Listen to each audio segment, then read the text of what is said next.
I'm Katie Saldivar. I lead the Saldivar Realty Group. Gosh, been in almost 10 years now. I'm Ashley Hart Realty team. I got my license in 2019, and I've been back at KW since 2023. Let's start out by, how do you show appreciation to your clients? It's about the personal touches. So, for example, I have a client who loves plants. He's really good with plants. I am not. He can keep anything alive, and I kill it all.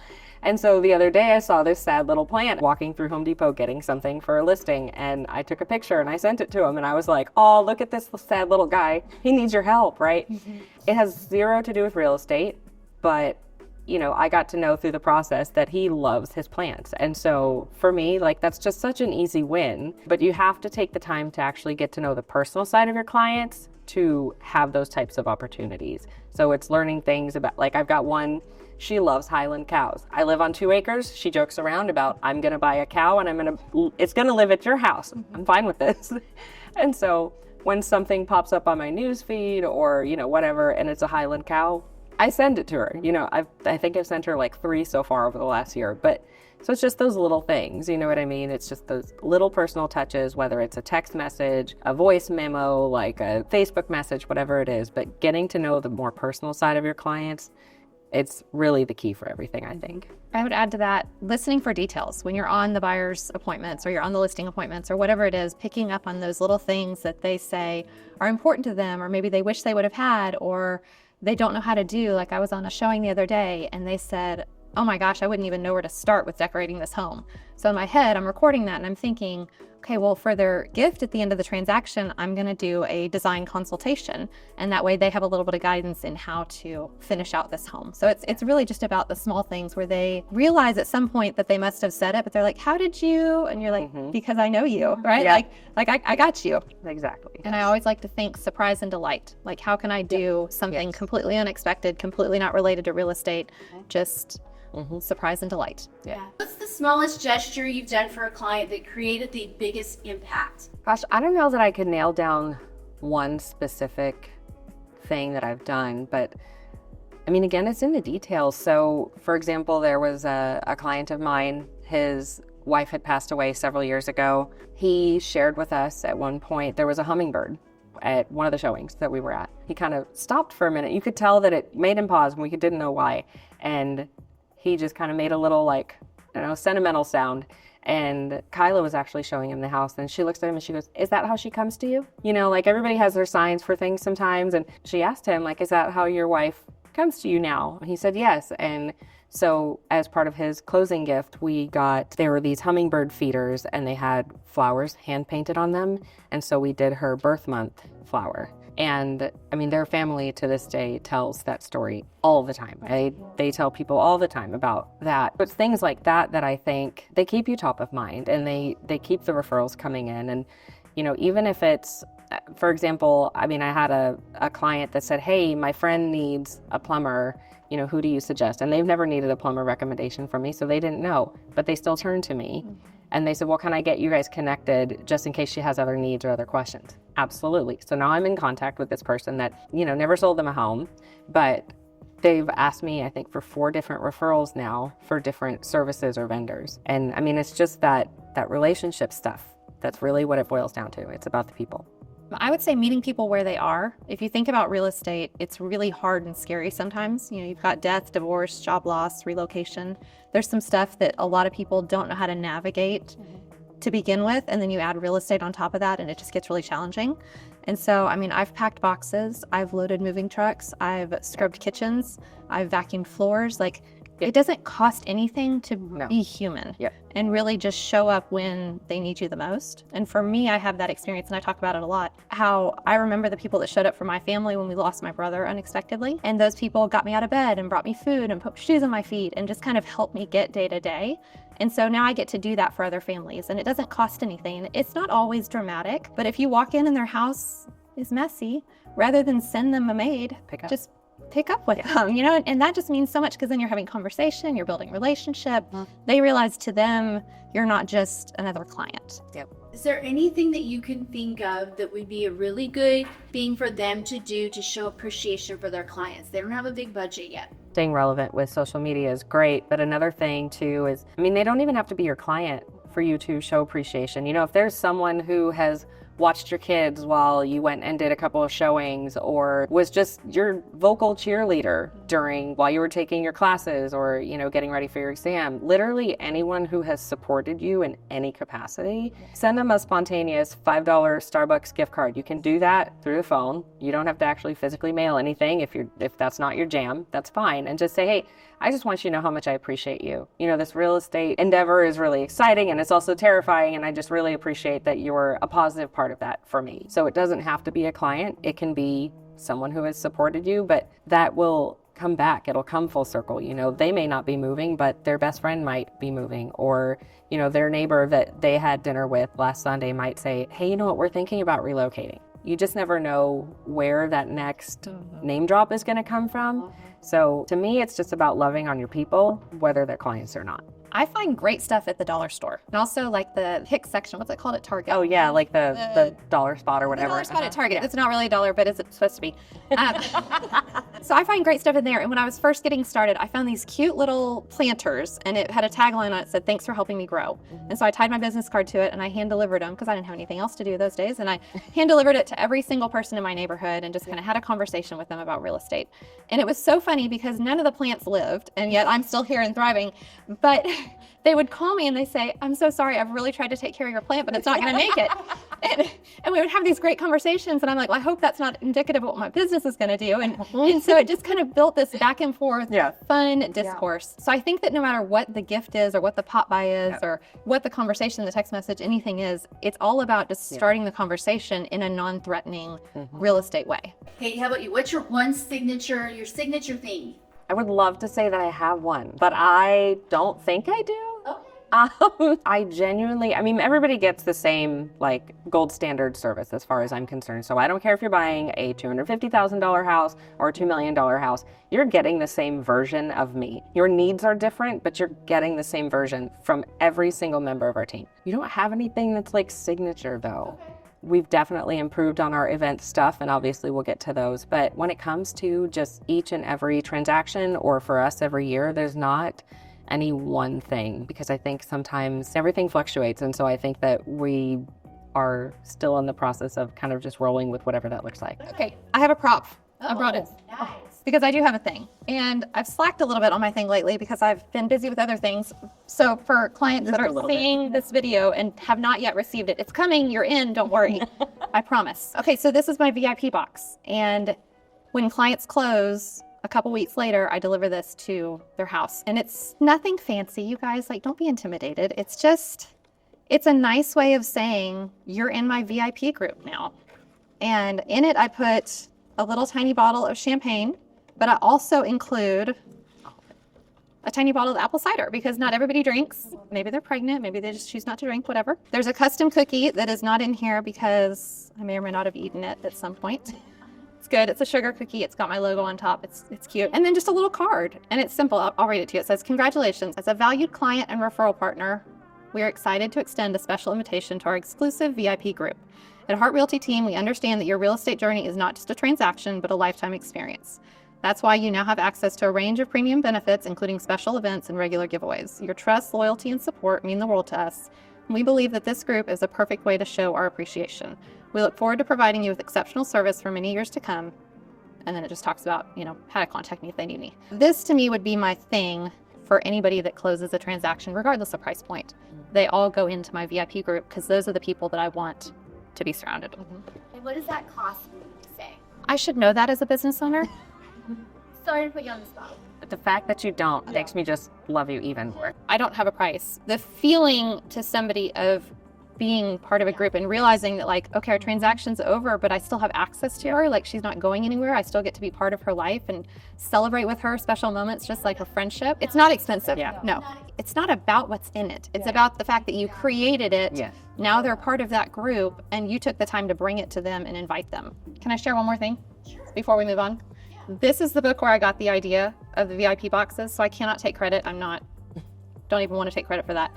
It is absolutely exceptional. And it even goes so far as to talk about like all-stars, rewards, and RESPA too. It's very good for real estate agents with regards to how to do it, what to watch out for, those kind of things. And it's super fast, easy read, 35 pages. I mean, if I can do it, you can do it. Your favorite client appreciation event that you've ever done, and why did it work so well? Can't wait.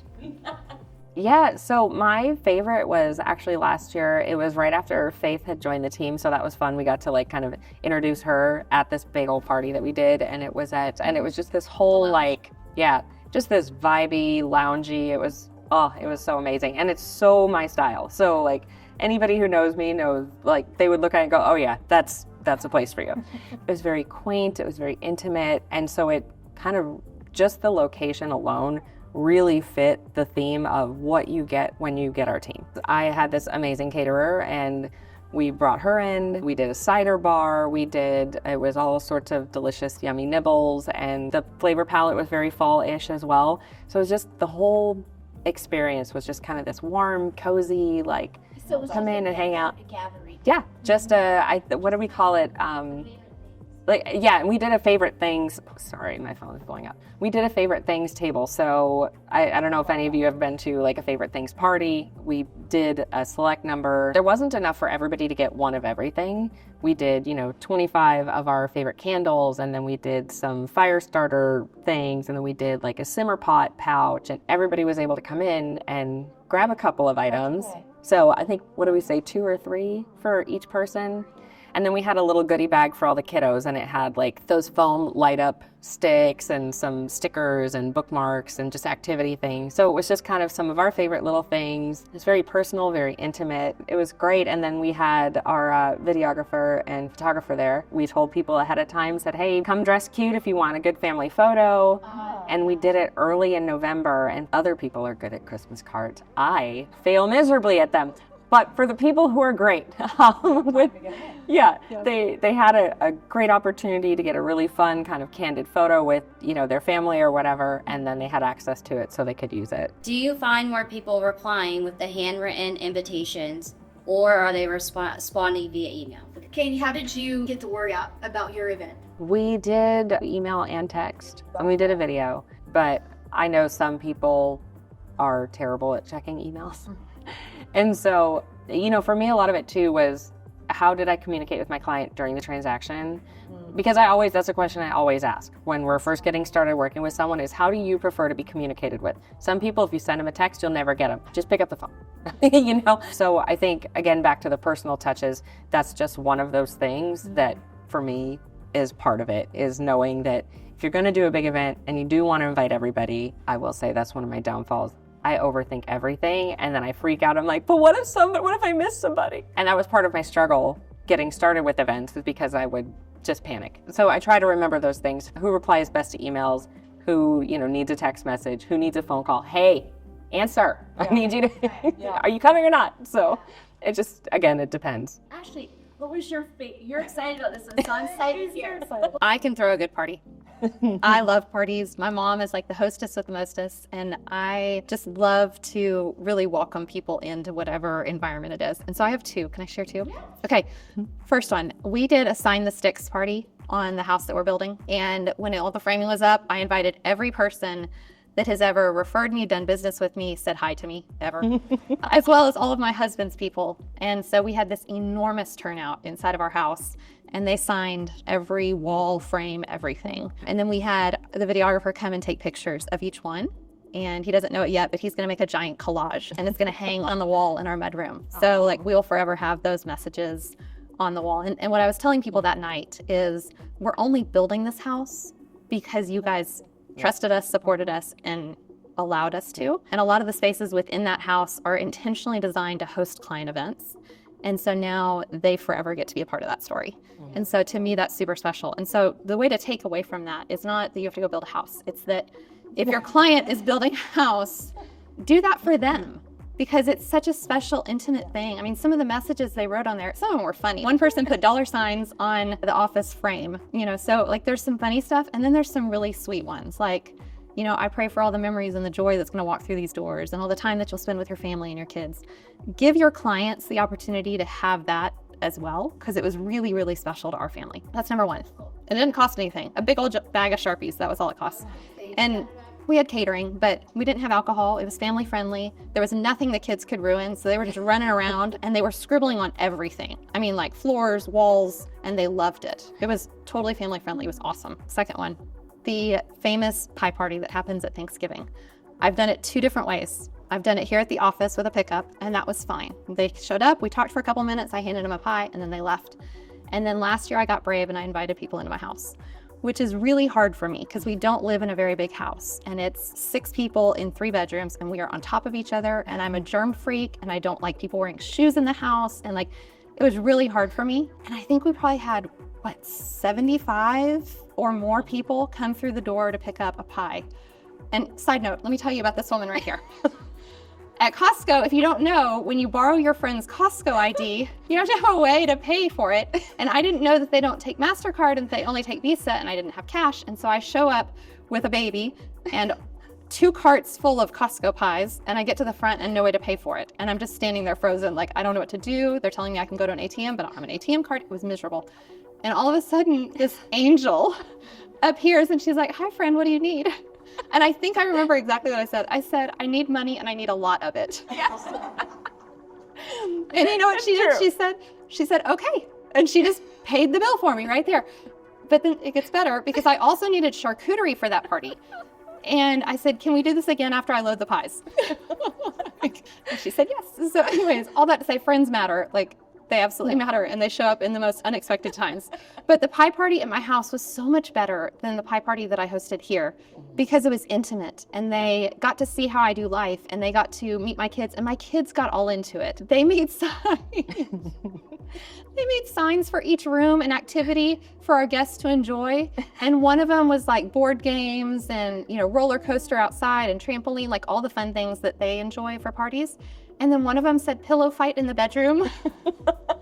And I loved it, and I took a picture of it, and my clients laughed about it. And so it was just a very sweet and special way for like my whole family, which is so important to me, to be part of my now client family. And they get to see the other side of, like, they get professional Ashley, but they hear the kids in the background, and now they get to see who they are. Mm-hmm. So you don't necessarily have to do it with pies, No. but you can do it with anything. And I would say, don't be afraid to welcome people in. Like, your house doesn't have to be perfect or huge or Instagram worthy. Just be authentic. How do we decide what kind of an event to plan? What's your first thing that you have to do, and how do you decide what you're going to do, and how do you get there? I mentioned earlier that I overthink things and I get terrified. So I have this huge irrational fear of people being mad at me because they got left out, right? I'm talking like it is a paralyzing type of fear, right? Because I don't ever want anybody to feel like they got forgotten. I think that's probably one of the worst feelings, and we've all felt it at some point in life. So I'm terrified of being the cause of that feeling. So I have great ideas and I suck at execution for that reason. So it actually was Kyla on our team. Really, she sent me a podcast. It shouldn't have been as mind-blowing as it was, but it was. But it really just broke it down. And this lady, she said, pick the things you want to do. Pick the things that you want to do, and pick the things that work for your life. And so I did. We sat down, I asked Kyla, I said, pretty please accept the job of helping me execute these things, because I have good ideas, terrible at execution. So first, just recognizing that in myself, I think, was epic. And then being willing to, because I'm a wee bit of a control freak, being willing to let that go. I know, shocking. Being willing to let that go a little bit, and trusting that this other amazing individual on my team could handle this side by side with me. So we just started making a list. Like, what do you like to do? We have this huge fire pit in our front yard that my husband built because we have a massive front yard. We love fireside nights, s'mores, the guitar, the whole nine, like everything you think a intimate bonfire is, that's at our house. I love taking my kids to the water park in the summer. It's great because it kind of forces me to just take a step back from work, which we all need. I just disconnect, and I am the mom that'll go down the slides. Like, I love that stuff. So just thinking of all these things that we like to do. Anybody who knows me knows that I spend a minimum of 5 days a week at the gym. So the whole fitness and wellness industry is something that I'm passionate about. And we just came up with all these ideas, like the sound bath that's actually happening here or did happen here. That's my lady that I go to, and we're gonna do a sound bath event at my house. This summer we did a water park event. We said, hey, we've got 5 pairs of tickets, who wants them? We rented a cabana, brought in some snacks and things like that, and it was simple, and it wasn't expensive. But it was the stuff that I want to do. Like you said, when you bring people into your home or into that space with you, the tables turn a little bit. We spend all this time with our amazing clients in those intimate places, right? We go to their homes, we have those conversations, we listen to their worries, we calm their minds. And so to invite them into that space with you, whether it's physically in your home or just doing something that's totally you, it resonates with people. It really resonates with them. They feel like, oh, okay, it makes you just that much more human. Yep. You know what I mean? Like Katie, I have a bunch of great ideas and I'm not very great at execution.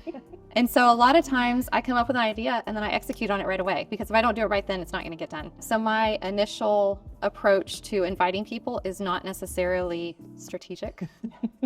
I have a list of all my clients, of course, and they all get invited. But then I also, because most of my clients come from word of mouth and referral, and usually through social media, I usually put the invitation on social media, which may seem scary, but the people that don't want to come, they're not going to come. The people that want to come are already working with me or some level referring me anyways. So that's kind of my mass means of inviting people. And I don't put the address or the time or any details, but I'll do a teaser video, or I'll do an invitation and say, hey, DM me if you're interested, would love to have you. And that's just opening the door for that conversation. Like, if you want to do business with me at some point, let's do this. I come up with all different kinds of ideas. I've got a long list in my head that I want to do at this new house, if God willing we ever move in. But like, I'm thinking about a bingo night, because then my kids can be part of it. I really, really, I'm gonna miss it again this year. I want to have a heart hoedown, right? We're like, I love that. you like that, right? Amazing. Right? Where we have that's this great. giant shop, and my husband hasn't filled it with stuff yet. And so I can bring in like a dance instructor for the kids and a dance instructor for the adults, and just do like a giant dance party. And that's because I don't know how to dance and I really want to learn. So pick the things that you want to do, that you think are fun. The people that like you, they're going to gravitate towards that stuff anyways. Yep. Doesn't have to be expensive. It can be. I've done really expensive ones that were a total flop, and I've done really cheap ones that were really amazing. So it's really about just having fun, I think, more than anything. What would you say is the biggest mistake or thing that you've done that you're like, I'll never do that again? Like, I will never do that again. I threw a casino night party, which was fine. It was great. My videographer is up here laughing right now because he was there. We had RSVPs. We called the day before. We thought we knew about how many people were coming. It was looking like 50 to 60. I went ahead and buffered the order, and I ordered catering for 75 people because I'd rather have more. And it wasn't expensive catering. It was roses, you guys. It was like a big plate of rice, beans, tortillas, and some ground beef. It was fine. I think we had 15 people show up, and that included like the people working the tables. So I'd rented out this whole space up here. I had all these tables empty and like 15 people eating food. I called in the fire departments that were local. I called in the police departments. Anybody that I could give this food to, I sent it home with all the people that were working here, everything. You guys, I still ate roses for 2 weeks, and then I froze some. And then I ate it again because I'm too dadgum cheap to throw it away. Atta girl. To throw it away. That's right. So I don't know what would have made that better, because I thought I did it right with getting RSVPs and calling and confirming RSVPs. And for whatever reason, like one by one, they were like, kids sick. This came up. Like flies. Not going to make it. I'm like, oh God. I don't know that I'll do another casino night. I'm sure they're great, but I have a little bit of trauma. But that, I was just going to say, that's what you one and done. I like blackjack, but so that's why I did it. I got to play all night. That was great. But I don't think I can do it again. That was hard. But it made a really good video. So let me add on to that. Even if it's a total flop, you can still take good pictures. You can still make a video. You can still talk about the event. It's all about still making the most of the event and what it could have been. Well, and I think too, on that note, you can present it that way, or you can have fun with it and say, well, that was an epic disaster, right? I mean, you can go either way, whatever you're more comfortable with. You can go with that, because there is that other side of, and I think we've all experienced it quite a bit, there's the authenticity of, well, that sucked. And, and just being able to to put yourself out there. And it takes a lot to be that bold and brave about it. So if you don't do it, it's fine. Nobody's going to judge you. But just know that it's okay to do that too. Like when you walk out of the house and you have 2 different shoes on. I mean, just take a picture, post it, call it a day. Just roll with it. The word that I get most often is authentic. And I think it's because I do stuff like that. Yep. And I let people see what real life looks like. And to me, it's important, and it's actually imperative to my business, because they're gonna hear my kids in the background at some point, and they're gonna know that my kid got sick and I can't show up at some point. Like catastrophe is going to happen. So if I pretend to be someone I'm not, then it's not really gonna work for me long term. Yeah. Yeah. Something I would never do again? Yeah. Is that what it? Yeah. I mean, I'll never leave myself solely in charge of an event ever again. No. Nope. Yeah. Hard no. Hard no. I have learned quite a bit over the last couple of years, thanks to this one too. It's such a great dynamic we have. really I is. love it so much. Yeah. That I have to stop being that control freak, and I have to stop thinking I need to do it all. I was born with the how hard can it be gene, right? Like I think most of us were in this, like you have to have it a little bit to do this job. I was born with a large capacity of that, and it's awesome and dangerous all at the same time. And so I have very much learned bringing in people alongside of you that are really, really good at their thing, and whatever that is, like bring them in and utilize that. So I realized recently my cortisol levels are through the roof. So I knew that I had to make some changes with business, and I passionately love it. And you can love something and be so good at it, and it can also be a massive stressor in your life. I won't ever do things solo again, because I had an amazing call with our team and said, okay, I need y'all's help. Faith is incredible with, it takes her 5 minutes to do something on Canva that would take me about 5 hours. And so she's the queen of creating like all of the graphics and all of the things. And she's got a million awesome ideas, and she's better at execution than I am. Kyla is incredible. She is a task-oriented person. And so I said, hey, I could really use your help planning events. She used to plan events for her church. Real estate is really her second ministry. So this woman has planned event after event after event for her church, her small group, all these things. I asked her, I said, would you be willing to kind of take on the role of more of the execution? We'll talk ideas. You just send me the link to pay for whatever I need to pay for. Make it happen, book it, schedule it, do whatever. And it has been so amazing since then. It has really lightened my load. If you're not on a team or you don't have a team and you still feel like you kind of need that, ask somebody else in this office, or not in this office, I don't care, somebody else in the industry to be your accountability buddy. I think a lot of times we think of accountability partners in just the realm of like fitness or goal setting or things like that. Tell somebody, hey, I'm really intimidated to plan this event. Can you touch back with me next week and ask me, what have you done to get closer to planning that event? Or have you secured a date? Or have you know what I mean? Like whatever it is, ask somebody to be your accountability buddy to help keep you on task. Partner up with some of your favorite vendors. Yep. Partner up with our favorite lender. Like, we have some great opportunities and resources where, again, it doesn't have to cost anybody a ton of money. It's just the manpower, and I really benefit from the community environment, which is a huge part of why I decided the team route was the way for me to go. I told everybody on my team, I don't need you to make me money. That's fine. I just need you to be here to help keep me motivated, to help keep my skills sharp. That whole relationship dynamic, even in business, that I function better with. I do want to make a side note. So I'm sure most of us are in some like real estate group thing on Facebook or whatever. There's one that's all about pop buys. I think they're wonderful, but what I've seen in there a lot, and so please don't let yourself get fooled into thinking that you have to be doing these. I saw one post where this lady had bought, I don't know, like 6 cases of something ridiculous. And she's like, I got them for 10 cents each. What can I do with these? And I'm like, well, that's not the way to do it, because then it's cheap. It's not authentic. If you have to sit there and question, what can I do with these? Like, then it's probably not very applicable. If you have an idea and you're like, I want to do this thing, maybe you're not even sure what your budget is, and that's okay too, because some of us don't look at me. That whole budget thing, it's not, it's kind of, it is what it is for some of us sometimes, But if you have a strict budget or you want to stick to a strict budget, that's fine. Find somebody else. Y'all call me, text me, whatever, and say, hey, I have this idea. I want to do this. Can I get some feedback or thoughts on how can I do this for under $300? You can take any concept and scale it to whatever budget you think you're working with. I promise you, it's very easy to make that happen. If you need some ideas or say, I want to do a pop by, but I'm not quite sure what to do, we'll talk about you and what does your business look like? What is it about you that is different? You know, you can cater it to those things, but don't feel like you have to, like you said, don't overdo it. Yeah. And don't overthink it either, because that will get you absolutely nowhere. And I genuinely meant it. Call us, text us, whatever, if you want some Don't call me, ideas text or me. Don't call me. Text me. Yeah, please text me. please feel free to reach out. We're happy to kind of help figure out if there's something you want to do, but you're not sure what direction to go. I'm Just full of holler. good and bad ideas.